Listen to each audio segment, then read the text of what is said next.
He owned half of Chicago. She scrubbed his floors. He fired her in 60 seconds. She spent 6 years rebuilding her life, alone, in the cold, with his child growing inside her. And the moment he finally found out the truth, he was already 6 years too late. Welcome to a channel where power means nothing without love, and where the toughest men alive are brought to their knees, not by enemies, but by the ones they left behind. Remember this: the most dangerous thing in the world isn't losing control, it's refusing to listen. Like this video, share it with someone you love. Leave a comment below and subscribe so you never miss a story that hits this hard. Camille stood up from the chair on shaky legs. She willed herself to stay upright, knowing that if she fell apart now, she might never recover. Ronan had already dismissed her, his focus back on his laptop screen as if it was all over, as if the 3 years she had given this house were just a piece of signed paper. He was ready for the next thing on his agenda. But Camille did not leave immediately. She paused in the center of the room, her right hand slipping into her apron pocket, her fingers closing around the small plastic device she had concealed all morning. She pulled it out. The pregnancy test, with its 2 red lines, was unmistakable in the dim light filtering past the heavy drapes. She gave it one final look, seeing the parallel lines as 2 separate paths that would never cross. One was the life she had, and the other was the life she should have had. Then, she snapped it in 2. The sound of cracking plastic was loud and sharp in the quiet office. She broke it again into 3 pieces and let them fall onto the corner of the heavy oak desk near him, where they skidded close to a drawer. The sound of the plastic hitting the wood was faint, but for Camille, it was the heaviest sound she had ever made. Ronan glanced up, his gray eyes fixing on her with a cold, detached curiosity, the kind of interest a man shows when he notices something out of place in his perfect domain. "What is that?" His voice was flat, without any emotion, like he was asking his accountant to explain a strange charge on a report.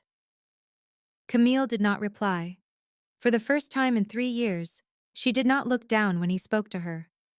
She met his gaze directly, and in her tear-filled brown eyes, Ronan saw something new. It was not fear or anger, but a profound pity for the man who was throwing her out. "Thank you for the 3 years, Mr. Marchetti," she said. Her voice trembled, but each word was delivered with deliberate clarity. "I hope you are never kept awake at night by a choice you made without knowing the whole truth." Her words seemed to linger in the cigar-scented air. Ronan said nothing, not because he was ignoring her, but because something in her tone left him speechless. For a man who always had the right words in any situation, this was a strange and irritating feeling. Camille turned her back on him and walked toward the door. Her gloved hand wrapped around the cold brass handle, and she pulled the door open. 2 bodyguards in the hall barely gave her a glance before looking away. In their world, a departing housekeeper was not worth remembering. The door clicked shut behind her. It was not a slam, just a soft sound as the latch settled into place. But that quiet click would echo in Ronan Marchetti's mind for years, a sound he could never quite forget. For a few moments after she left, Ronan sat perfectly still. His eyes went from the signed paper on his desk to the wastebasket by the door. He felt an odd impulse to get up and look inside it, but he resisted. Ronan Marchetti was not a man who searched through trash to understand a servant's feelings. At least, that is what he told himself. Instead, he rose and walked over to the window. From his second-floor view, he looked down at the front grounds through the thick, bulletproof glass. A heavy Chicago rain was falling in sheets, making the perfect green lawn look like a dull gray mirror. And there, in the middle of it all, was Camille, walking toward the gate. She was not running or hiding from the downpour. She walked with a straight back and a steady pace down the stone path, like someone used to carrying burdens much heavier than rain. Her small form grew blurry in the storm as she passed the iron fence and the automatic gate that swung open to release her from the Marchetti estate. She was heading back into a world she now had to face alone, carrying a new life inside her. Ronan watched until she was completely gone from sight. He was not sure why he stood there for so long. He had fired countless people and cut ties with partners far more important, all without a second thought. But this felt different. Something about her last words, the pity in her eyes instead of hatred, and that strange sound of plastic breaking haunted him. He went back to his desk, pulled his laptop closer, and forced his attention back to his work. That was how Ronan Marchetti dealt with any feeling he did not want to have. He buried it in work. But later that night, as the mansion fell silent and he lay by himself in a bed far too big for one person, Camille's words echoed in his mind. "I hope you are never kept awake at night." He opened his eyes, staring up at the dark ceiling. For the first time, he wondered if he had made a terrible mistake. But the thought was fleeting. Ronan Marchetti never admitted he could be wrong. It would take 6 long years for him to finally learn that what he had pushed out into the rain that day was not just a housekeeper, but the one thing in the world he never knew he needed. That evening, the Marchetti mansion was lit as brightly as ever.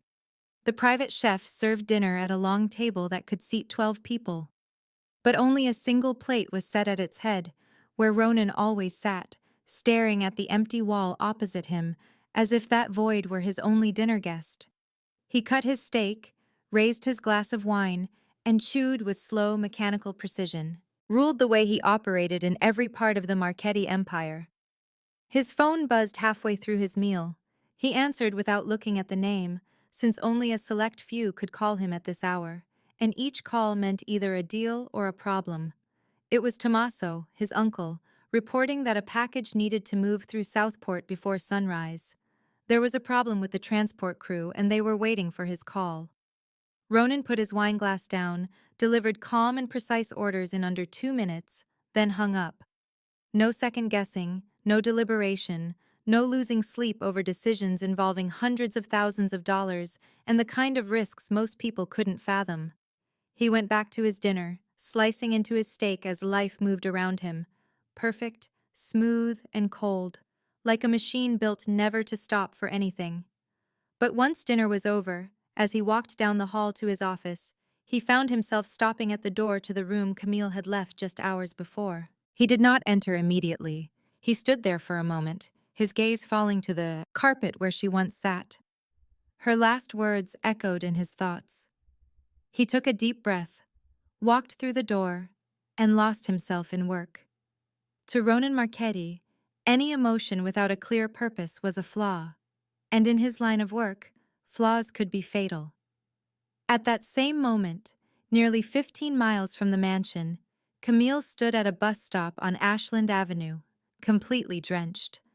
The downpour was relentless, and the wind off the lake sliced through the damaged bus shelter. She was still in her black uniform, the white apron now a dirty gray from the rain. Yellow rubber gloves stuck out from the pocket of the thin jacket she had grabbed on her way out. The last city bus of the evening was 10 minutes late. During that time, Camille stood alone under a failing streetlight, one hand placed gently on her stomach. It was not from any discomfort, but a pure instinct to protect the only thing in the world she could truly call her own. Bus arrived with very few passengers. She took a seat in the last row by a window and pressed her forehead to the cold glass, watching Chicago's lights blur past. The bright, tall buildings of downtown slowly changed to shorter, older, and darker structures as the bus moved south. She saw glowing signs of corner stores, metal gates pulled down over closed businesses, and graffiti art on rain-slicked brick. This was Pilsen, the neighborhood Camille knew as home. Here, the sound of Spanish filled the air, and the smell of fresh, sweet bread from the local bakeries was more comforting than any expensive scent in the Marchetti home. She got off the bus at 18th Street and walked quickly for 2 blocks to an old brick building from the 1950s. The concrete steps were damp and smelled of mildew, the metal railing was loose, and the light in the hallway flickered. She unlocked the door with the extra key her Aunt Polar hid under a planter. Inside, the little apartment was silent. Her Aunt Polar was already in bed, and her steady breathing came from the back room. It was the sound of a 52-year-old woman whose diabetes had drained nearly all of her energy. Camille did not flip on the lights. She quietly entered the small room her aunt let her have, which held a single bed, a cheap particle board dresser, and a window that looked out onto the back alley where stray cats sometimes wailed in the night. She sat on the bed's edge, still damp and shivering, and took out the agreement she had signed just hours ago from her coat pocket. She looked down at her signature, the blue ink slightly blurred in one corner from a tear. And for the very first time since leaving that mansion, she allowed the fear to wash over her completely. It was not the fear of being broke or the fear of being by herself. It was fear for the new life growing inside of her. She knew exactly who Ronan Marchetti was. She understood his world because she had spent 3 years cleaning up the messes it created. She was well aware that in his world, an illegitimate child of a mob boss was not seen as a gift. It was a pawn in a game. His enemies would use the child for leverage. His allies would use the child for negotiations. And Ronan himself, what would he do? Keep the baby? Send the baby away? Turn the baby into just one more secret among the hundreds of secrets the Marchetti family had hidden under the foundation of their Gold Coast home. Camille refolded the paper, tucked it into the nightstand drawer, and laid a hand on her stomach. Her belly was still flat. There was no outward sign of her pregnancy, but inside, a tiny heart was beating, and each beat gave her a reason to make the biggest decision of her life. She would not tell Ronan. It was not out of hate, and it was not for revenge. It was for protection. She was going to vanish from anything and everything tied to the Marchetti name. She was going to raise this child on her own. In her world, a world of late buses, old apartments, and a small, honest paycheck. A world where people were not killed for knowing too much, and children did not have to live behind bulletproof windows. She lay down, clutched the thin blanket to her chest, and in the dark of that little room in Pilsen, barely 15 miles from the Gold Coast mansion, but as distant as another planet, Camille Reyes shut her eyes with a resolve she had never felt before. She would be stronger than her fear. She had to be stronger, because she was no longer just living for herself anymore. Over the next few weeks, Camille went from one place to another looking for work. She tried a restaurant on 18th Street, but the manager glanced at her stomach and just shook his head before she could even finish her sentence. The laundromat on the corner of Ashland told her they were fully staffed. The grocery store on Blue Island needed someone for the night shift, but when she returned for a second interview wearing a baggy shirt that failed to hide her 4-month belly, they said the job was already taken. Each time she was rejected, Camille held back her tears and just went to the next place, because she did not have the luxury of stopping. Inside her was someone who needed her to keep going. She eventually got a job cleaning offices for a small firm downtown. The shift was from 10 at night until 4 in the morning, and they paid her cash weekly, which was just enough to give Aunt Polar her share of the rent and buy groceries. But the daily city bus fare was an expense she could not afford if she wanted to save money for when the baby arrived. So, she walked 40 minutes every afternoon from Pilsen to downtown, and 40 minutes back home at sunrise, her belly growing heavier each day and the soles of her shoes wearing out, but she never slowed her pace. And then the Chicago winter hit. Not the kind of cold most people can comprehend, but the type that digs deep into your skin and bones, where the wind from Lake Michigan feels like it is slicing through your clothes as if they were not even there. One night in January, the temperature fell to -15 degrees, and Camille was on her way home, walking down Halsted, when her legs just gave out. Her vision went blurry, she heard a ringing in her ears, and her 6-month belly pulled her off balance. She stumbled, caught herself on a streetlight pole, and slid to the ground, her back against the cold concrete, the snow soaking through her pants.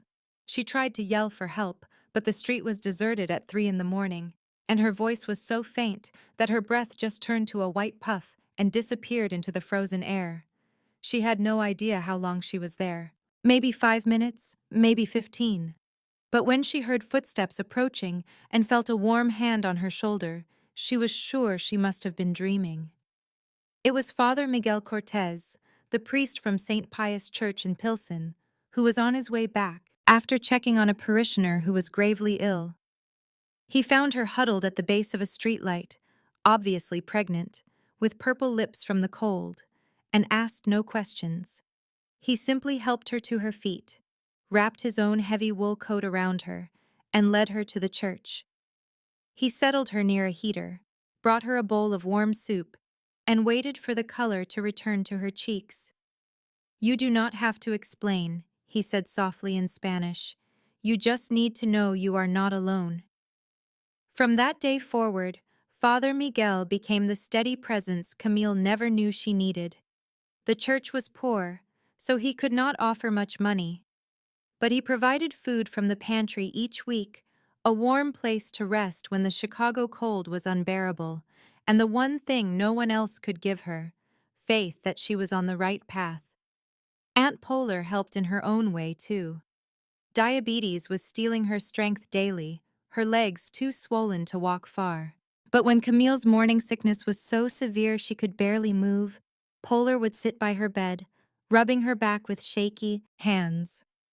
She would tell stories of Camille's mother, of her strength carrying Camille alone in Puerto Rico before they moved to Chicago, suggesting resilience was a family trait. One afternoon, a thrift store on 19th Street caught Camille's eye. A roll of creamy white yarn was only 50 cents. After a moment's hesitation, she went inside and bought it. That night, she sat on her bed and began knitting a tiny hat. Her skills were poor, with stitches that were lumpy and uneven, but she worked with slow patience, whispering to her 7-month belly, "I promise you will always have love. I will figure out the rest. But you will have more than enough love, because I have enough for us both." The little hat was flawed and misshapen, but it was made with her last few pennies and the only resource she had left in abundance: hope. The first contraction woke her at 2 in the morning on a November night. As the Chicago wind rattled her apartment window in Pilsen, Camille knew it was time. She had to call an ambulance since there was no one to take her to the hospital. While she waited, she placed the lumpy, cream-colored hat she had spent 2 months making into her bag. It was the only thing she had prepared for her new baby. The ambulance siren woke Aunt Polar, who shuffled into the hall on her swollen feet. She took Camille's hand, promising to take the first bus, but Camille knew the last one had run hours ago. She just nodded and gave her aunt a reassuring smile before climbing into the ambulance by herself. At 3 in the morning, Stroger Hospital was a maze of harsh neon lights, beeping machines, and long, sterile corridors. Pushed on a gurney, Camille felt waves of pain wash over her. The delivery ward was packed, as this was Chicago's main public hospital where women, many of them alone like her, came to give birth every night. A nurse named Rosa, a kind Mexican woman in her middle years with a gentle voice and warm hands, never left Camille's side during her labor. When the pain became unbearable, Camille needed to grip someone's hand. It could not be her mother's, who was gone, or the hand of the man who should have been there but would never even know. She reached for Rosa's hand, squeezing so tightly her knuckles turned white. Rosa squeezed right back, as if this was perfectly normal. For her, it was. At Stroger Hospital, countless mothers welcomed their children into the world with only a nurse for support. Amelia was born at 5:47 in the morning. Her first cry sliced through the room, a bold declaration that she had arrived, she was alive, and she was here against all odds. The nurse placed Amelia on Camille's chest, and in that instant, everything else faded away. Camille gazed at the tiny baby against her skin. Her dark hair was wet and matted, her skin was a blotchy pink, and her little fists were clenched tight. Then Amelia opened her eyes. They were a clear, deep gray-green, not brown like Camille's or anyone else in the Reyes family. They were Ronan Marchetti's eyes, looking up at her from her daughter's tiny face. Camille began to cry. The tears were not from sadness or fear. They were from the sharp realization that no matter how she tried to escape the name Marchetti, those eyes would be a daily reminder of the man she chose not to tell. She held Amelia closer, kissing her baby's forehead, and whispered for only them to hear, "You are mine, only mine." A few hours later, Aunt Polar arrived at the hospital, her eyes red and her breath ragged from having to walk from the bus stop. An administrator handed Camille the birth certificate form. Her hands still trembled from exhaustion as she filled it out in blue ink. The child's name, Amelia Reyes. The date and place of birth. The mother's name, Camille Reyes. She then paused at the line for the father's name. It was just an empty box. Her pen hovered over the paper as she stared at the blank space for a long moment. She knew exactly what name to write, but she was making a conscious choice to leave it empty. She took a deep breath, skipped the line, and signed her name as the mother, a signature that now carried the weight of 2 roles. She handed the form back without a second glance. 6 years can disappear on a calendar, but when each day is a struggle, 6 years can stretch into a lifetime. In the months after Amelia was born, Camille felt like she was holding her baby with one arm while scrubbing office floors with the other. In reality, it was not so different. She continued her night cleaning job downtown, leaving Amelia with Aunt Polar at their small Pilsen apartment. During the day, while Amelia slept, Camille attended a free business management class at the Pilsen Community Center. She sat with other immigrant women, some still learning English, some with their own small children in the room. There, she learned about bookkeeping, taxes, and how to register a business in Illinois. She may not have been the top student, but she never missed a single class. After 3 years of working for others, when Amelia entered preschool, Camille had saved a small amount of money by living on next to nothing. With her experience and savings, she officially launched Olympia Services, her very own cleaning company. Her first clients were a local dental office and a small accounting firm, both in Pilsen. They hired her because they had seen her hard work over the past 3 years.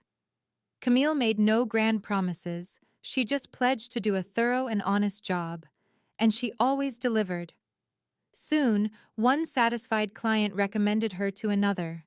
Within a year, she hired her first employee, a single mother from Guatemala named Maria, whom she had met at the community center. Then she hired another and another. By the time Amelia turned 5, Olympia Services had 8 employees. They were all single mothers or immigrants, women who were often overlooked. Camille gave them a chance. Her pay was not the highest, but it was always on time. She provided insurance as soon as she could afford it and treated everyone with respect, because she remembered the sting of being looked down on. Amelia grew up in that tiny, clean apartment, its walls decorated with butterfly pictures that Camille cut out from old magazines. Her twin bed was pushed against a wall, and on the nightstand sat the lumpy, cream-colored hat, now a cherished keepsake. Aunt Polar's health continued to decline, but she was always there to greet Amelia in the afternoons. She taught her how to cook rice, speaking in Spanish, and told her stories about Puerto Rico. Amelia learned both languages before she started school, and she had those mysterious gray-green eyes that no one in Pilsen could place. Meanwhile, on the other side of Chicago, Ronan Marchetti spent those 6 years building his empire. Marchetti Holdings acquired 3 more large real estate developments along the river, expanding the legitimate business front for his illegal activities. Business journals called him a successful entrepreneur. In the criminal underworld, however, his name carried a much heavier meaning. 2 years after Camille vanished, he entered an arranged marriage with the daughter of an allied family, a political move to secure his territory. That marriage lasted 2 years. It ended with divorce papers and a generous settlement because his wife claimed she could not be with a man who was never truly off his guard, even while he slept. A few other relationships followed, but none of them lasted more than a couple of months. Every woman told him the same thing before she left. You do not know how to trust anyone. Ronan never disagreed because he knew it was true, but he never changed either, because in his world, trusting someone was not a strength, it was a liability. The Gold Coast mansion was still bright every night. It was still flawless, still perfect in every single detail, but it was growing quieter. Dinner was still just one plate set at the head of the table. The living room was still without laughter, and sometimes, late at night, as he sat alone in his office with a half-full glass of whiskey, the laptop screen lighting up his face, the memory of that afternoon would come back.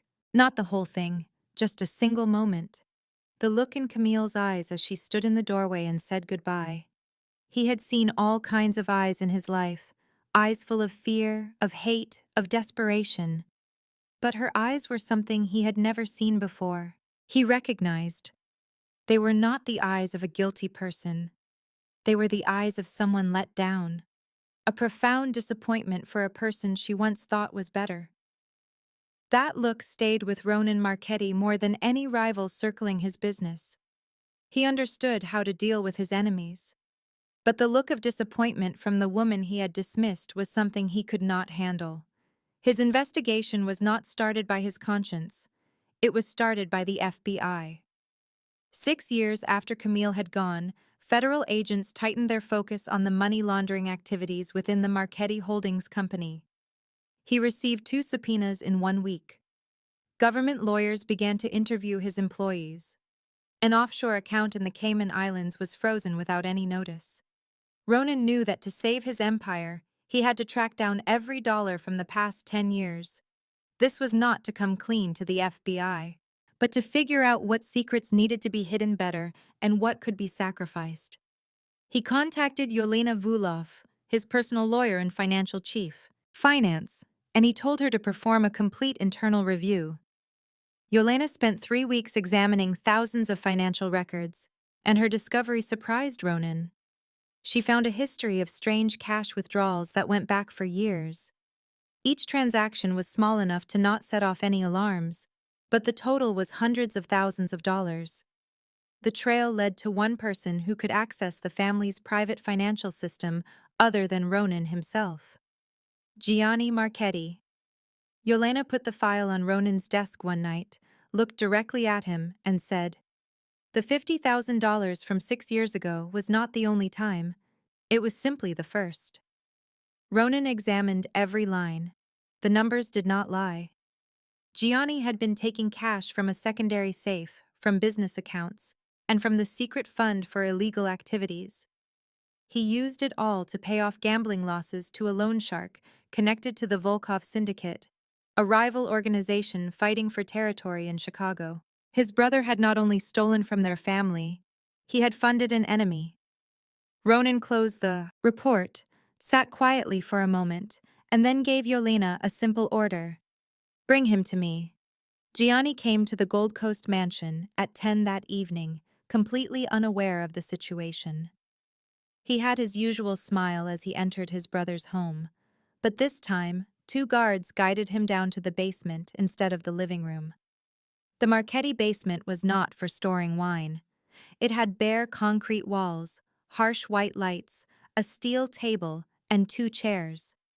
This was the room where the Marchetti family took care of problems that were never recorded. Ronan was already there, with Yelena's report open in front of him. When Gianni saw the papers, his smile disappeared. "Brother, I can explain. Sit down."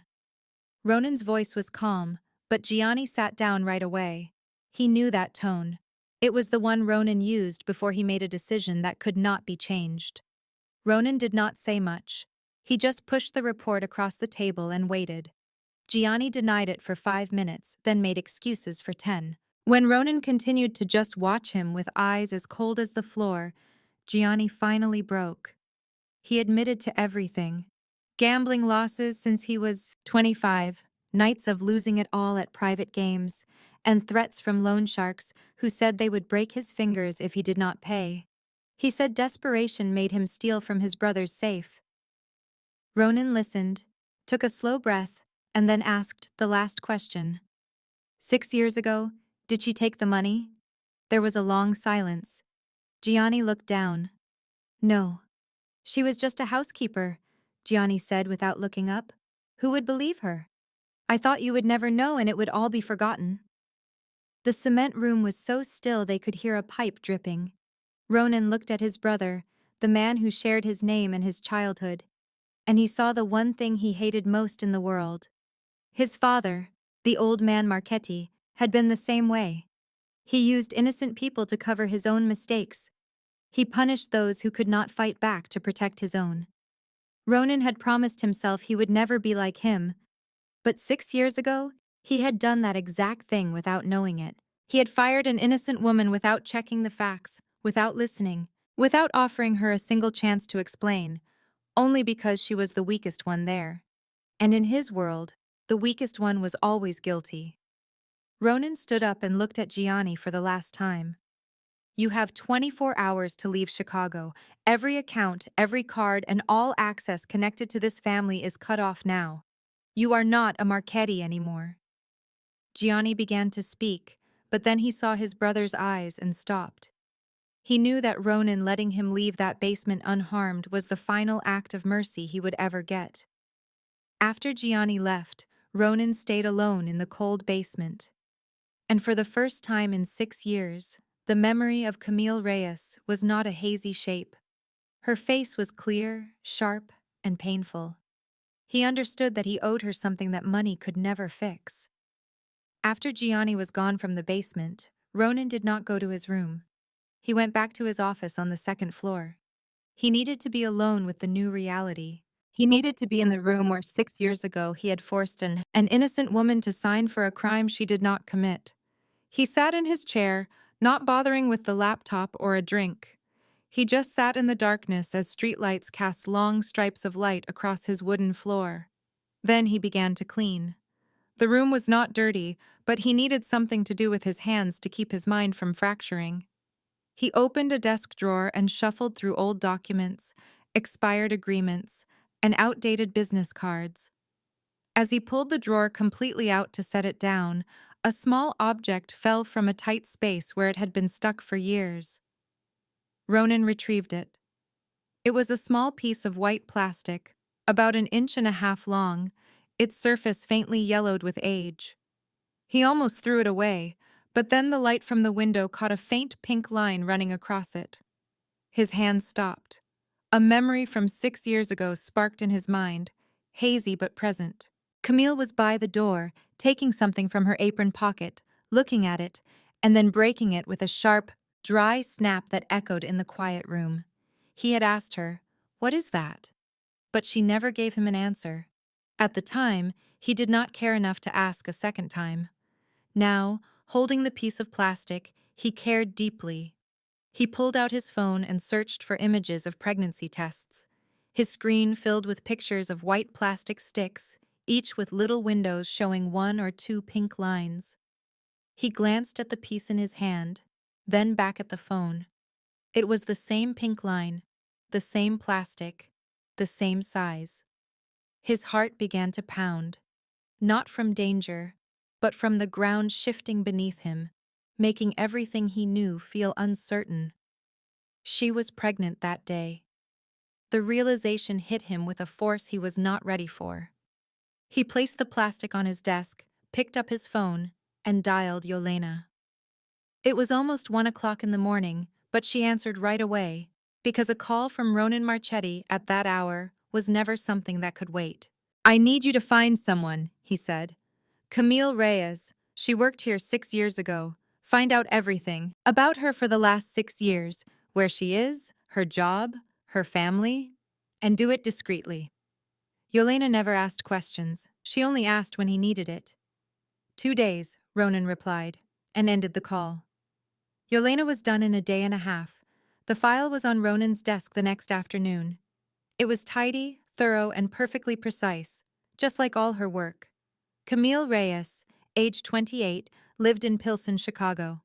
She was the owner of Olympia Services, a state-registered industrial cleaning company with 8 employees.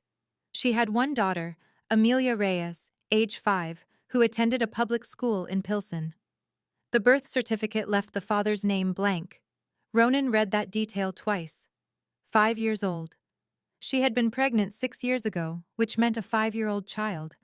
The numbers aligned with a cold, hard logic. He flipped the page and paused. Yelena had included a photo from the Olympia Services social media page, taken at a company family event. Camille was smiling among her staff, and next to her stood a little girl in a floral dress. She had thick dark hair and a small chin, and her gray-green eyes looked directly at the camera with no hint of shyness. Ronan stared at the picture, and his world stopped cold. He knew those eyes. He saw them in his own reflection every single morning. He knew that face, that chin, and the fearless way she stared straight ahead. It was the same way he looked at people, without ever looking away. He put the report down, got up, and walked out onto his balcony. The city of Chicago glittered below him with millions of lights. Somewhere in that massive city, in a small Pilsen apartment, a 5-year-old girl with his eyes was sleeping, completely unaware of who her father was. Ronan gripped the railing with both hands, and for the first time in his life, the hands that had ordered solutions to impossible problems, hands that had never once trembled before an enemy, started to shake. Ronan had not yet figured out his next move, when fate made the decision for him. 2 weeks after that night on the balcony, Benny Tran, the manager of Marchetti Holdings' 18-story office building, submitted a new cleaning contract to the administration office. The company that won the bid was Olympia Services. It had the best price among 4 contenders, outstanding reviews from past clients, and a perfect legal history. Benny was unaware of any connection between the company's owner and his own boss. For him, it was a simple business choice: get the best service for the lowest price. The contract was approved, and Camille Reyes's name appeared on official Marchetti Holdings documents long before Ronan had any idea. Camille realized what happened before Ronan did. On her first day, she went to the River North building to inspect the site before her team started. She entered through the glass doors of the main lobby and saw the name on a brass plate on the marble wall: Marchetti Holdings. She froze. For 6 years, she had built her life away from that name. Now it was right there in front of her, etched in polished brass, bright and undeniable. Her immediate thought was to cancel the deal, go back to Pilsen, and tell Benny Tran she was pulling out to find any other job not connected to the Marchetti name. But then she pictured her 8 employees who were counting on her for work. This was the largest contract she had ever secured. It was big enough to hire 5 more workers and to finally get health insurance for her whole team. It was the one promise she had made from the start, but never had enough money to fulfill. She stood in that lobby, looking at the name on the wall, and took a long, deep breath. She was no longer the 22-year-old girl who trembled in yellow rubber gloves. She was a business owner.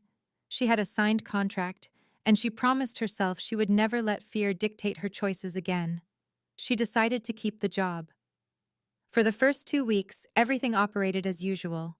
Camille's team worked late in the evenings and at night, after everyone had gone home, so the odds of her seeing Ronan were almost zero. Camille would visit once a week in the afternoon to check on the work quality, sign paperwork with Benny Tran, and then leave before anyone on the top floor, where Ronan worked, knew she was there. She believed she could maintain that distance. But on a Tuesday afternoon during the 3rd week, the fire sprinkler system on the 9th floor went off, setting off the alarms throughout the entire building. Red lights flashed while speakers announced an evacuation. Over 300 people began pouring into the stairwells as the elevators had locked down automatically for safety. Camille was on the 12th floor inspecting a newly cleaned area. Ronan was on the 15th floor in a meeting with Yelena. They both headed down the emergency stairs with the massive crowd of people. Between the 10th and 9th floors, the flow of people stopped for a moment because an exit door was jammed. Camille turned her head and looked up and saw Ronan looking down. 6 years disappeared in an instant. She knew it was him right away. He was still tall with the same cold gray eyes and wearing a black suit just like the last time she saw him. But now, there were small lines around his eyes and a subtle silver streak at his temple that had not been there 6 years ago. He knew it was her too, but she was not the girl he remembered. Camille now stood before him in a crisp white blouse and slacks, her hair tied back in a professional bun. An identification badge on her chest said Olympia Services, with the single word owner printed below the company name. Her posture was straight. She met his gaze directly. She was no longer a housekeeper in a black uniform, and they both understood that. "Camille," he said, and his voice had a tone she had never heard before. It was not demanding or cold. It was almost like he was in shock. "Mr. Marchetti," she answered, her voice polite, steady, and intentionally distant. She then turned and continued down the stairs with everyone else. When the entire building had gathered in the lobby to wait for the all clear, Ronan stood by the glass doors, pretending to look at the street. But he was not watching the street. He was watching the far left corner of the lobby, where a little girl with dark hair sat on a bench next to one of Camille's workers. Her legs dangled above the floor as she drew in a small notebook with a pencil. School was out that day, and Camille had no one to look after her daughter, so Amelia had come along. The little girl glanced up, as if she felt someone's eyes on her, and her gray-green eyes met Ronan's gray eyes from across the busy room. Amelia was not scared, was not shy. She simply looked at him with the honest curiosity of a 5-year-old before she looked down and continued her drawing. But Ronan could not look away. He stood in the lobby of his own building, with hundreds of his employees around him, and felt like he could not breathe. Because the child did not just have his eyes, she was a miniature version of him, and he knew then that the photo he found online was real. The dates were not a coincidence. The plastic item in his drawer had been hers, and the truth was sitting 10 feet away, drawing in a small book, not knowing that the man staring at her with clenched fists was her biological father. 2 days after the meeting in the emergency stairwell, Camille got a call from Ronan's assistant. She was invited to a meeting about the cleaning services contract in the private office on the top floor of the River North building. It sounded like a normal business request, but Camille knew it was not about the contract. She said yes because she was no longer going to run. That afternoon, she arrived at the building wearing a navy blazer, her hair in a low bun, with no jewelry or anything extra. The elevator took her to the top floor, and as the doors slid open, she faced a wide hall of gray stone. Floor-to-ceiling windows revealed the entire Chicago skyline, the river below a silver ribbon between towers of steel. An assistant showed her to a conference room and quietly shut the door. Ronan was waiting. He wore a black shirt, sleeves rolled up, no suit. Camille noticed that detail immediately, since Ronan Marchetti always wore a suit like armor. By taking it off, he was trying to seem less intimidating, which told her this meeting was about more than a cleaning contract. For the first 15 minutes, they discussed business. Ronan asked about service quality and procedures. Camille gave precise, professional answers. She had run Olympia services long enough to know how to face power without flinching. Ronan realized she was not the woman he remembered. He placed his pen on the table, paused for a moment, and his voice shifted entirely. He was no longer a chief executive officer reviewing a contractor. 6 years ago, on the day you walked out of my house, you were pregnant. It was a statement, not a question. Camille did not even blink. She did not go pale or offer any of the drama he might have expected. She met his eyes and remained silent just long enough for him to see she was choosing her words, not desperately searching for them. The truth was not important to you 6 years ago, Mr. Marchetti. Why is it important now? His words hit Ronan with the force of a punch he could not block. Not because she was mistaken, but because she was absolutely right. He had no defense.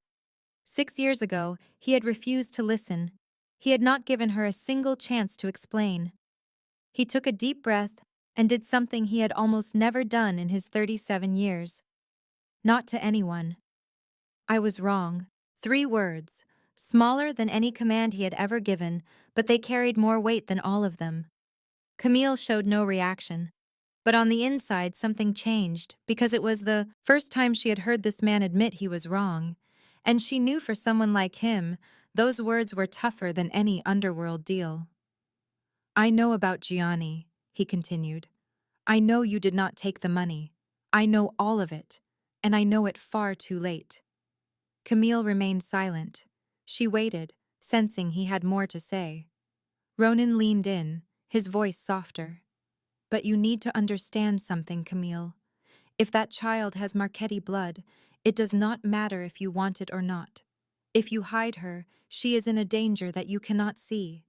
I have more enemies than you can imagine, and they do not spare families. The blood in Camille's veins ran cold.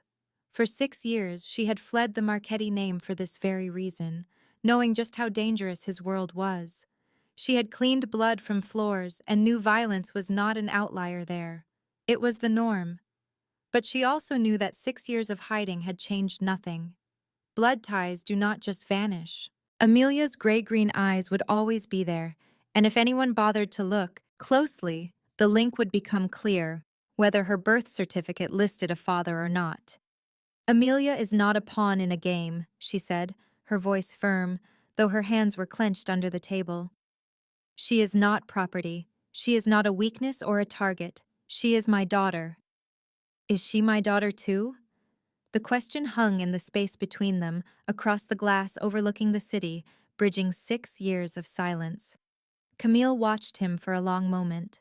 Her eyes held no hate, no fear, only the truth she had carried by herself for so long. Now, it was too heavy to hold alone. Yes, she said, Amelia is yours. The room fell quiet. The Chicago skyline sparkled behind them, the world outside unaware that a few words had just changed 3 lives forever. Ronan drove back to his Gold Coast mansion without a sound. No music, no phone calls, no orders barked at anyone.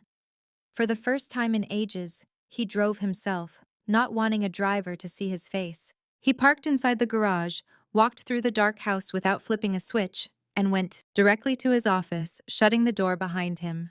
He sank into his chair, poured whiskey from a Macallan bottle, but then left the glass untouched on his desk. His right hand pulled open a drawer and removed the yellowed piece of a pregnancy test. He set it next to his phone, which showed a picture of Amelia that Yelena had found. The plastic shard and the photograph sat side by side. One was the evidence he had ignored 6 years ago. The other was the living consequence of that choice. A 5-year-old girl with his eyes and her mother's smile. He looked at her picture and started counting. 5 birthdays he had missed, 5 Christmas mornings when he was not the one leaving presents for her. He never saw her first step. He never heard her first word. He was not there for her first day of school.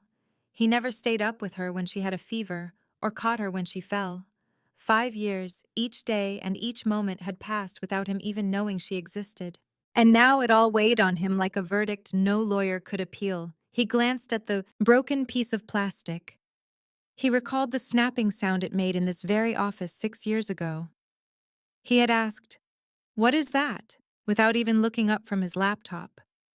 If he had only stood up, looked at the pieces, and asked one more question, just one, his life would be completely different. But he had not, because he was Ronan Marchetti, a man who controlled everything but could not listen when it mattered. He sat there in the dark. A line of streetlight cut across the untouched whiskey. He felt something hot and heavy rising in his chest. It was an unfamiliar feeling, one he had buried since childhood, when his father taught him that tears were for the weak, and the Marchetti family had no room for weakness. But tonight, no one could see him. No enemies, no allies, just him and the photo of a 5-year-old daughter who had no idea who her father was. A single tear rolled down his right cheek. He wiped it away instantly with the back of his hand, a swift, practiced reflex of a man trained to hide all weakness. But the tear was real, and he knew it. 15 miles from there, in an apartment in Pilsen, Camille sat beside Amelia's bed, watching her sleep. The little girl was on her side, clutching an old teddy bear. Her black hair fanned out on the pillow, her breathing quiet and steady. The small room was so quiet, Camille could hear the slow turn of the ceiling fan and the faint meow of cats outside. She had built this peaceful world over 6 years with hard work and tears, with 40-minute walks home through the snow. Amelia had friends, a good school, her Aunt Pola, and a routine. She had everything a child could need, except a father. And now, that father knew she was real. Camille was terrified. Not that Ronan would harm Amelia, but that his power would destroy the small, safe life she had built. His lawyers were better than any she could hire. His fortune was more than she could earn in 10 lifetimes. If he fought for custody, she knew she would never win in court. But then she gazed at Amelia and recalled the question her daughter asked each year on Father's Day when her class made cards for their dads. "Mom, who do I give this to?" Every time she heard it, her heart ached. Every time she would say, "Make one for your Aunt Peril," then look away so Amelia could not see her eyes turning red. Amelia deserved to know her father. Camille understood this, even as it fought against every protective instinct she had. She bent over, placed a kiss on Amelia's forehead, then went into the living room to sit alone in the darkness. Ronan was doing the exact same thing across town. Two people caught between the past and the future, torn between fear and duty, and between their pride and a truth they both knew could not stay hidden. 3 days after that very long night, Ronan contacted Camille.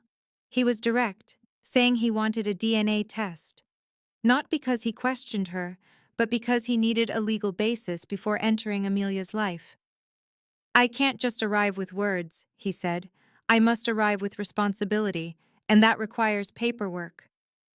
Camille was silent on the phone for a moment. She had nothing to hide, and she knew that in the American legal system, a DNA test was the first step to establish legal paternity, a reality she feared, but could not deny her daughter. "All right," she agreed, "but by my rules, I will choose the lab, not you." Ronan accepted without arguing. The test was performed at a private lab in Lakeview that Camille had found online. It was a neutral party, unaffiliated with the Marchetti name. A swab was used to collect cells from Amelia's cheek, who thought it was just a routine health checkup and asked no questions. The results would take 2 weeks. For different reasons, those 2 weeks felt like the longest of their lives. Camille existed in a state that was half normal, half anxious anticipation. Her mornings were spent taking Amelia to school, her afternoons overseeing contracts, and her evenings were for cooking and reading stories to her daughter. Everything was the same. But just below the surface, she felt the knowledge that their life was about to shift, and she had no say in which direction it would go. Ronan spent those 2 weeks learning about Amelia. He was not invasive, but rather looked for the public traces she left behind. The Erasco Academy website had pictures of student activities. Amelia was in a photo from a class math competition, standing in the front row with a paper medal on her shirt. In another picture, she was in the schoolyard next to a smaller boy, her hand on his shoulder protectively. The caption read, "Amelia Reyes was commended by her teacher for helping a new student adjust to the class." Ronan looked at that photograph for a very long time. His daughter was defending someone weaker, the exact opposite of what he had done 6 years before. But the information that truly gave him chills came from a small article on the Pilsen Community Center's website where a career day for kids had been held. Each child was asked about their future aspirations. Next to the name Amelia Reyes, age 5, her answer was written out exactly as she said it. "I want to build a house nobody can break." Ronan read it once, and then again. Marchetti Holdings, the empire built by his grandfather, expanded by his father, and now run by him, was founded on construction, real estate, and erecting structures of concrete and steel. And a child who had never met her father, who had never entered a building bearing the Marchetti name, wanted to build houses. Blood does not need a birth certificate to find its course. It forges its own path. The test results came on a Thursday morning in a secure email addressed to both of them. Ronan opened the file in his office. It was a single page of cold, scientific terms, statistical data, and a conclusion that read, "Probability of paternity, 99.9%. He had already known the outcome. Those gray-green eyes had revealed the truth the first time he saw Amelia in the lobby. But knowing and seeing it in black and white were two different things, because the printed words turned his suspicion into a responsibility he had to accept. The page shook in his hand, not from shock, but from the burden of a 6-year absence that was now officially his to bear, an undeniable 99.9%. After the results were verified, Ronan called Camille to say he wanted to see Amelia. Camille immediately laid out her terms. It had to be a public place, with no bodyguards, and only the three of them could know. She would introduce him only as a friend of her mother's. Ronan agreed to all conditions without any negotiation, as he knew this was not a situation where he could make any demands. They decided on Millennium Park for Saturday afternoon. Ronan showed up 30 minutes early. He parked 2 blocks away from the park and walked. He wore a simple black Henley and dark trousers, not a suit. He had taken off his Patek Philippe watch and left it in the car. And for the first time in many years, he was somewhere without a single guard shadowing him. He took a seat on a stone bench near Cloud Gate, observing children as they ran around the huge steel sculpture. He heard their laughter echoing against the Chicago afternoon sky, and realized this was the first time he had sat alone in a public space among regular people, without worrying about who was watching, who posed a threat, or who required his focus. He could only think about a 5-year-old girl who would be arriving soon, and he had no idea what he should say to her. He had stood before a federal judge without trembling. He had faced down a rival mafia leader without flinching, but the idea of speaking to his 5-year-old daughter made his palms sweat. Then he spotted them.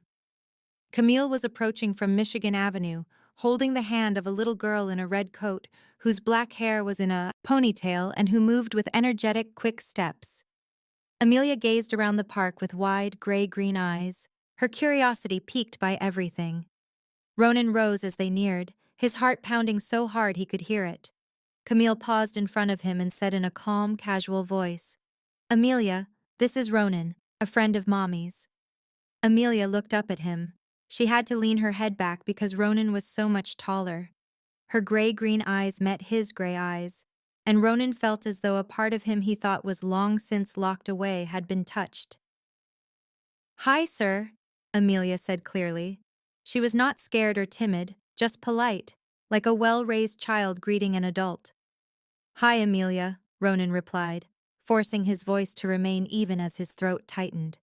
The three of them sat on the stone bench. Camille sat in the middle at first, but Amelia soon moved to sit next to Ronan, because she had a question about the big steel sculpture in the distance. Ronan told her it was Cloud Gate, and she nodded. Then she asked about school and talked about her best friend Lucia and about the painting she had completed in art class last week, which was of a tall building with many windows. Ronan listened. He truly listened.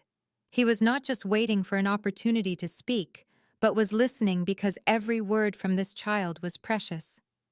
"What do you do?" Amelia asked him out of the blue. "I build houses," Ronan said, simplifying the Marchetti Holdings empire into 3 words a 5-year-old would understand. "Big houses or small ones?" she inquired. "Both." Amelia cocked her head and considered for a second. "I prefer smaller houses. Smaller houses are warmer." Camille turned away so no one would see her eyes watering. Amelia's words were not directed at anyone, but they pierced through every layer of Ronan's wealth, because his Gold Coast mansion was huge and had never felt warm. After that, Camille got Amelia an ice cream from a nearby vendor. The little girl picked chocolate, and after 2 licks, she had a brown spot on the end of her nose. Amelia crossed her eyes to look at her own nose and then laughed out loud. Her laugh was bright and clear in the afternoon air. Ronan watched her and laughed as well. It was not the polite smile he used at events. It was not the cold smile he put on for business deals, but a genuine smile that began in his eyes before it spread to his mouth, the kind of smile he could not recall when he had last worn. Camille noticed that smile, and a small, quiet shift occurred within her, like a door creaking open another fraction of an inch, and she was unsure if she wanted to open it or close it. Less than a week after their meeting at Millennium Park, a ghost from the past resurfaced. Gianni Marchetti had not vanished as Ronan had hoped. After being disowned by the family and deprived of every account, every access point, and every layer of security the Marchetti name offered, Gianni ended up on the south side. His old debts remained, and his anger grew with each passing day. He contacted the Vulov syndicate, the same Eastern European mafia group to whom he had once owed gambling debts, and made a simple offer: inside information about the Marchetti family in return for protection and money. Gianni was familiar with the security system of the Gold Coast mansion, Ronan's schedule, the names of every guard, and the weak points in the company's finances system, and was prepared to sell it all. Yet the most damaging information Gianni held was not on any spreadsheet or blueprint. In the days following his exile, before Ronan cut off all communication, Gianni had a contact on the security team who still sent him messages. Through these texts, Gianni found out Ronan was visiting a location every Saturday without his usual security detail. Driven by curiosity, Gianni investigated and found Ronan in Millennium Park with a woman and a young girl. That little girl had gray-green eyes, a perfect match to Ronan's own. Gianni knew instantly what this meant. The call reached Ronan's phone at 11 o'clock on a weeknight. Ronan knew his brother's voice right away. "I believe you told me I was no longer a Marchetti," Gianni said, his voice a mix of bitterness and victory. "But it seems you have a secret you would rather keep hidden. A little girl in Pilsen. She has your eyes. It would be a true tragedy if her existence became public knowledge, wouldn't it, brother?" Ronan was silent for 3 seconds. Those 3 seconds stretched into an eternity. In that brief moment, he understood that Amelia was more than his daughter. She had just become a liability. This was the exact scenario Camille had dreaded 6 years prior. It was precisely why she had kept their child a secret from him. Now, that nightmare was real. He hung up the phone. He called his security chief immediately, assigning 2 agents to watch the Pilsen apartment indefinitely. He then drove to Pilsen himself, arriving near midnight. He parked his car across from the red brick apartment building and walked up the stairs to the 3rd floor for the very first time. He saw crumbling concrete, a wobbly iron handrail, a flickering hallway bulb, and paint peeling from the old brick walls. A wave of shame washed over Ronan. His daughter had lived here for 5 years while he resided in a mansion with bulletproof windows and heated floors. Camille answered after he knocked 3 times. Her eyes were wary, and she wore a simple nightgown, her hair down. The moment she saw Ronan, she knew there was a problem, because he was not a man to make unannounced visits at midnight. Ronan explained everything, telling her about Gianni's call and the threat that Amelia had been found. Camille did not show fear. She showed anger. The fury she had suppressed for 6 years surfaced in her quiet, sharp tone. "This is the very reason I did not want you involved.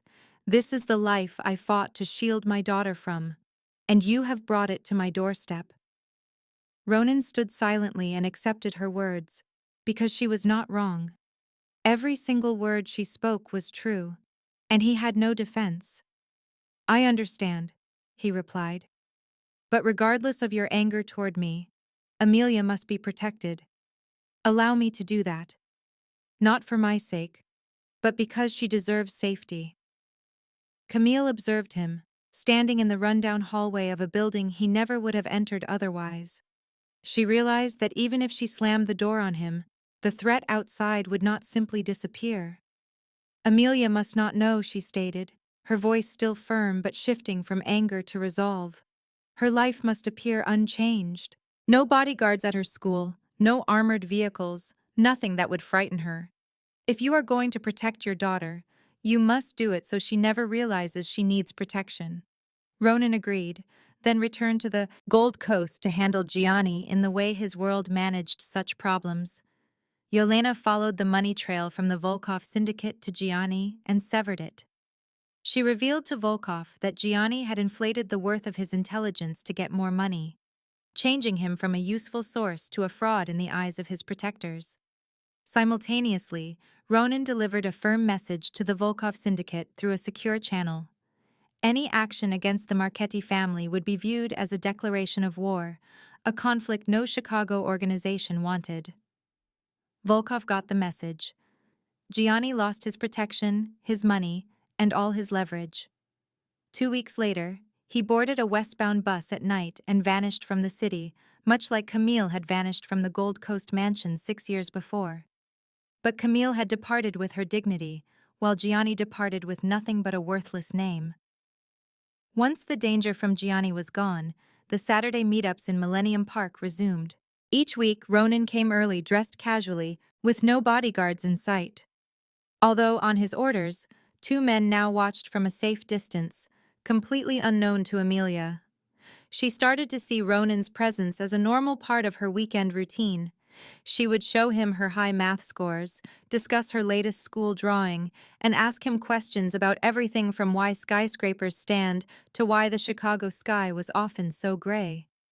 Ronan answered each question with a calm he rarely felt, as his world was not one that encouraged patience. As months went by, Camille watched from a distance, never getting involved, but always paying attention. She noticed Amelia looking forward to seeing Ronan more and more. She saw how her daughter would run to him at their usual bench. She heard the stories at home that started with Uncle Ronan says. Camille understood the secret could not be kept much longer. Amelia had a right to know the truth. Every day she waited was another day her daughter was living a lie.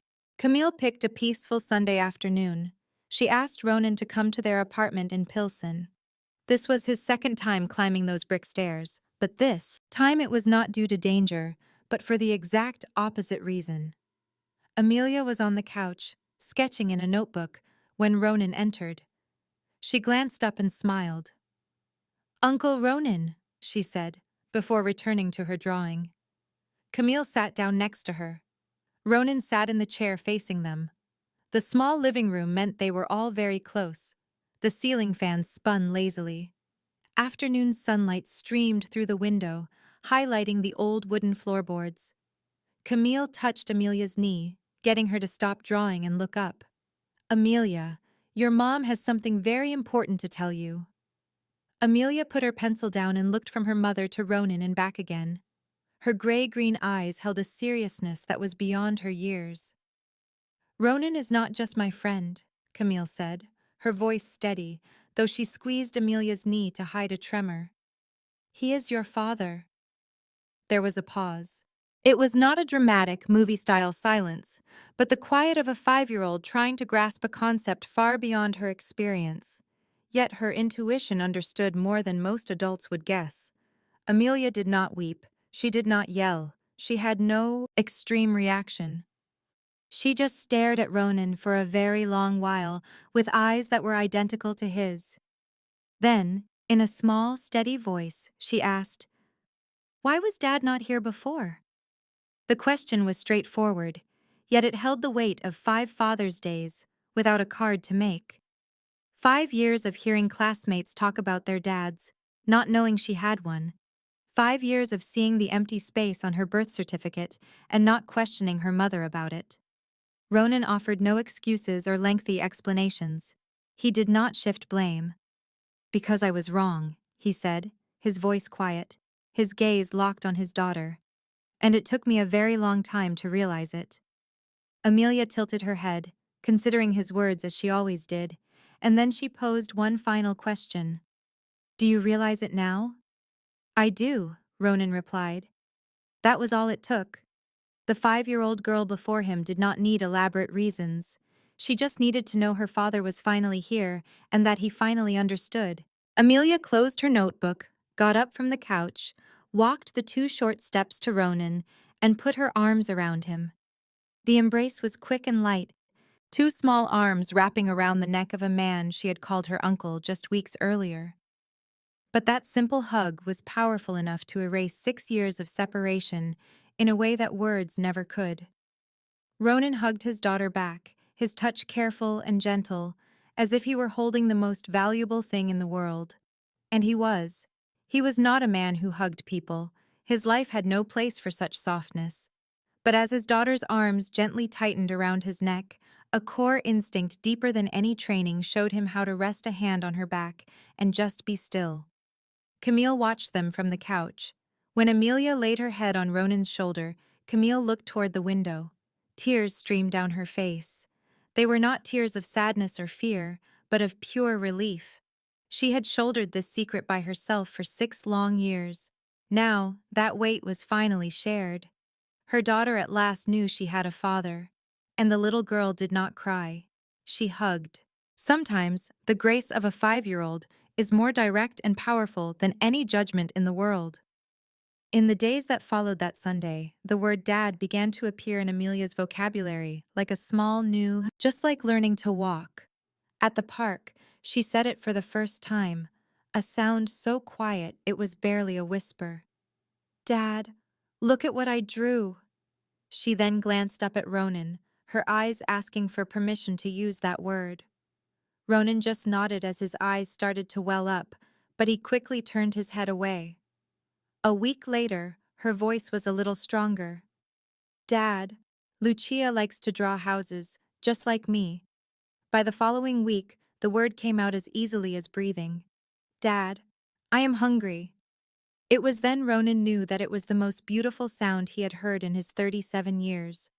Their relationship was built one small moment at a time.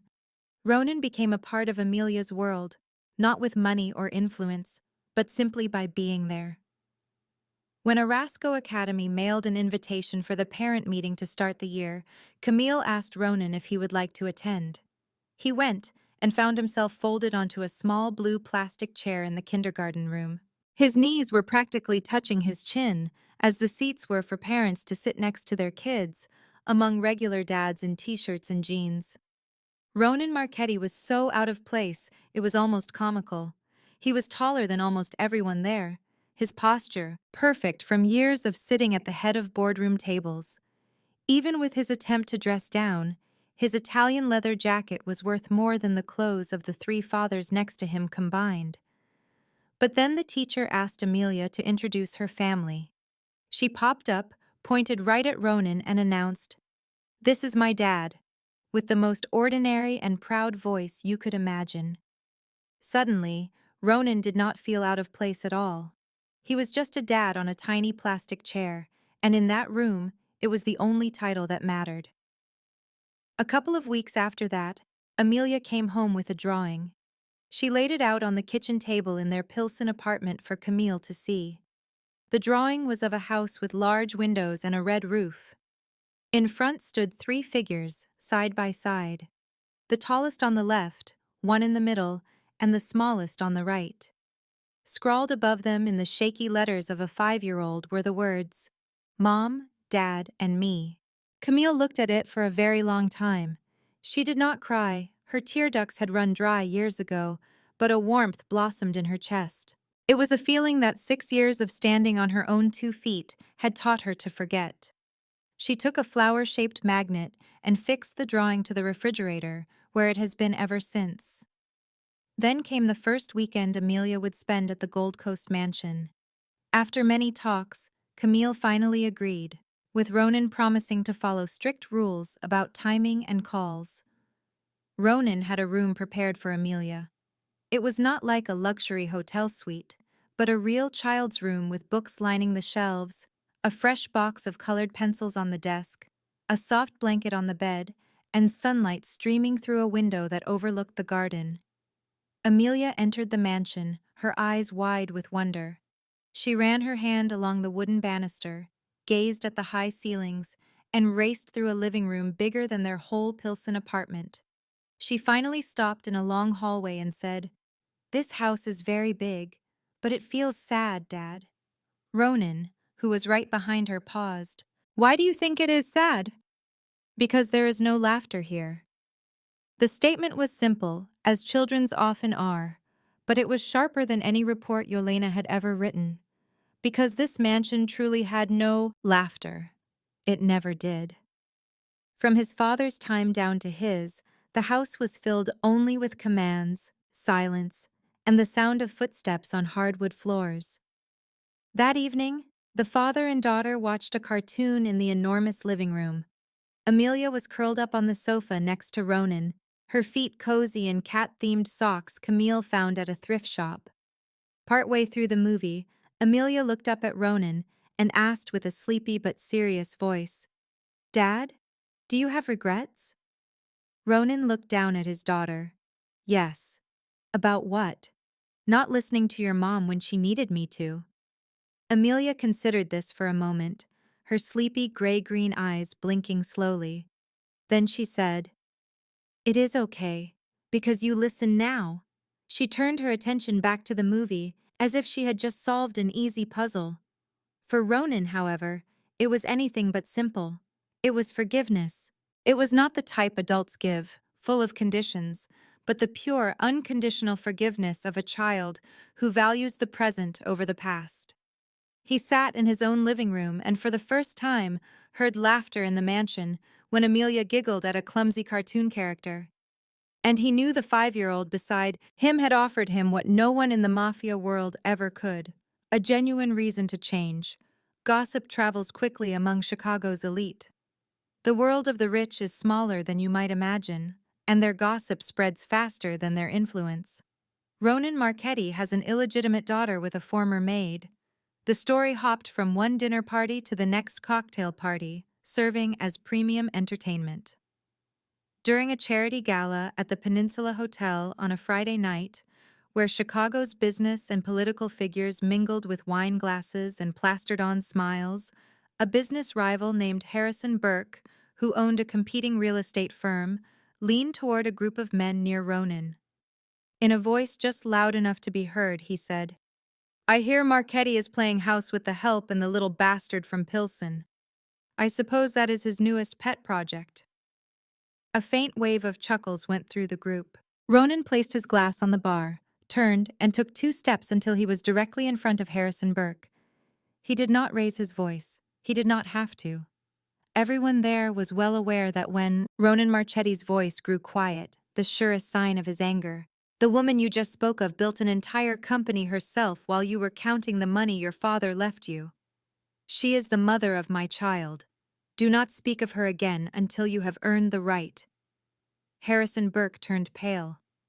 The room fell silent, everyone aware that Ronan's words were not a polite defense but a final Marchetti warning. That kind of warning never came twice.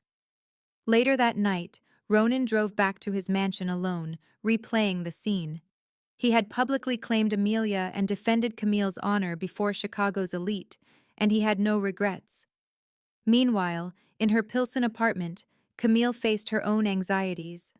Amelia had just returned from a weekend at the Gold Coast estate. Over dinner, she excitedly described her own room at her dad's house, the huge garden, and a bathtub as big as the bedroom she and her mother shared. Camille smiled and listened, but a knot tightened in her stomach. His world was grander and more dazzling. Camille began to fear that her small 2-bedroom apartment, decorated with butterfly cutouts from magazines, would soon feel cramped and dull to her daughter. But as Camille tucked Amelia into her familiar bed, the little girl hugged her teddy bear and whispered sleepily, "Mom, our bed is warmer. Dad's bed is big, but this one is warmer." Camille sat on the bed for a long moment, before leaning down to kiss her daughter's forehead. In that instant, she realized love is not measured by square feet or expensive furniture. Her 5-year-old daughter already understood the difference between what is big and what is warm, between having more and having enough. 15 minutes away, Ronan entered his study, where the portrait of his grandfather hung, its oil-painted eyes ever watchful. Grandfather Marchetti had built his empire on fear and silence. Ronan glanced at the portrait, then down at the photo on his phone. It was a picture of Amelia smiling, a dab of ice cream on her nose, from their afternoon at Millennium Park. He saw 2 different legacies. His grandfather created an empire through force. His daughter simply wanted a home that could never be broken. For the very first time, Ronan considered changing, not because of the law or business, but because he could not bear the thought of Amelia one day discovering the man her father truly was. He could not leave the business. Retirement was not an option in his world. But he could shift its focus toward legitimacy, reduce the illegal operations, and build a stronger wall between his work and his family. He wanted to be able to tell Amelia, "I build houses," and have it be more truth than a lie. The change between Ronan and Camille was not a single event. It was a series of hundreds of small moments that built upon each other. He started calling her about every decision concerning Amelia, from new shoes to which weekends she would stay with him. She began answering his calls without the familiar dread she once felt. They were learning to communicate not as a boss and his former housekeeper, or a mobster and his victim, but as two parents responsible for a child. Camille never forgot what happened, and Ronan did not try to erase it. But they both chose to put their daughter's needs above their own pride, creating the only foundation that could support a future. One rainy evening, after a parent-teacher conference at Erasco Academy, Ronan offered Camille a ride home to Pilsen. She usually took the bus. After a moment's hesitation, she accepted, not out of need, but because she was tired of saying no just to prove her independence. They drove mostly in silence, discussing only Amelia's progress in math and her latest drawing at school. When they pulled up to her brick apartment building, the rain had stopped, but the air was cool and smelled of wet pavement. Camille opened the door, but paused when Ronan spoke. "Thank you for not shutting me out." She turned to face him. The yellow glow of the streetlights softened his features, revealing a man different from the cold boss she remembered from 6 years ago. There was a subtle change, just enough for her to see. "I did it for Amelia," she replied honestly. "I know," he said, just 2 words, but his quiet tone and steady gaze conveyed so much more. Camille looked back at him, her own expression softening slightly. It was not forgiveness, not yet, but the wall between them was no longer there. It was something new, a space between the past and the future, between the hurt and the hope of healing. In that brief moment, they both felt it. No one moved closer, no promises were made. It was just a genuine connection between two people who had caused each other great pain and were now navigating the delicate path between what was lost and what could be rebuilt. Camille got out, said goodnight, and walked into her building without looking back. Ronan waited in the car, watching the door until it closed. He knew what was growing between them was not a storybook romance. It was slower, more substantial, and more real, founded on acknowledged mistakes and a respect they were learning day by day. Perhaps that was the only way for two people like them, one raised to trust no one, and the other who learned to need no one, to find their way back to each other without destroying the very thing they were trying to build. One spring day, when Chicago was finally bathed in sunlight, the three of them went back to Millennium Park. They sat on the same stone bench and saw the same silver sculpture reflecting the clouds. Children's laughter filled the air. But this time, everything was different. 6 years ago, Camille had left the Gold Coast mansion with nothing but the secret life growing inside her. Now, she walked beside the man who had sent her away, not because she had forgiven everything, but because she had chosen to move on. Amelia ran ahead of them, her dark hair blowing in the breeze as her sneakers tapped on the pavement. Her laughter echoed between the tall buildings. Ronan and Camille followed, walking side by side. They were close enough for their shoulders to almost touch, but far enough apart to feel free. Watching her daughter, Camille said calmly, "Do you ever think about it?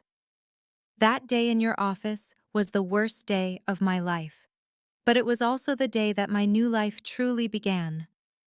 Ronan walked a few more steps before he answered.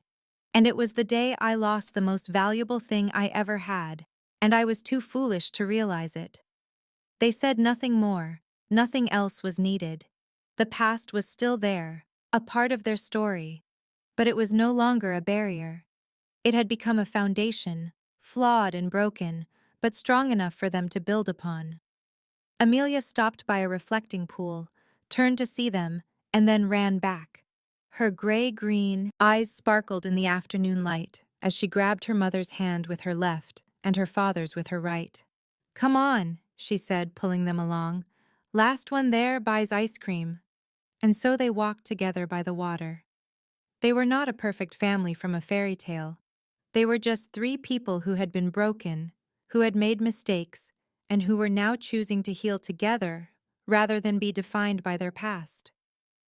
We often fear losing control above all else. But the greatest danger is not losing control. It is not listening. It is not listening to another person's side of the story. It is not listening when the truth is right in front of you. It is not listening when your own pride drowns out your heart. Camille lost her job but discovered an inner strength she never knew. Ronan lost 6 years but finally learned how to be a father, a lesson that money could never buy. And Amelia grew up knowing that love is not about mansions or fancy cars.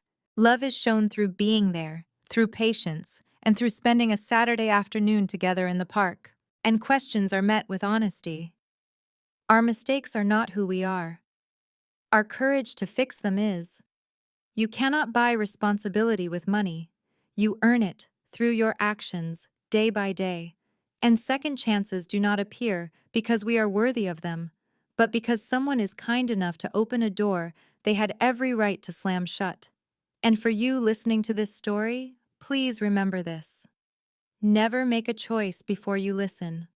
Do not let your pride make your decisions for you.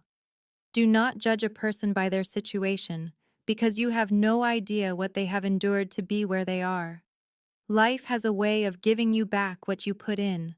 And love, no matter how deeply it has been buried, can always rebuild from the ruins if you give it the opportunity. If you were moved by this story, I would love to hear your thoughts. Which character did you relate to? Have you ever had to make a choice without being heard? Or were you the one who would not listen and later wished you had? Please share in the comments below. Every story you share is important, and I want to hear it from the bottom of my heart. If this story meant something to you, please press the like button and share this video with the people you care about. Someone out there might need to hear this exact story at this exact moment.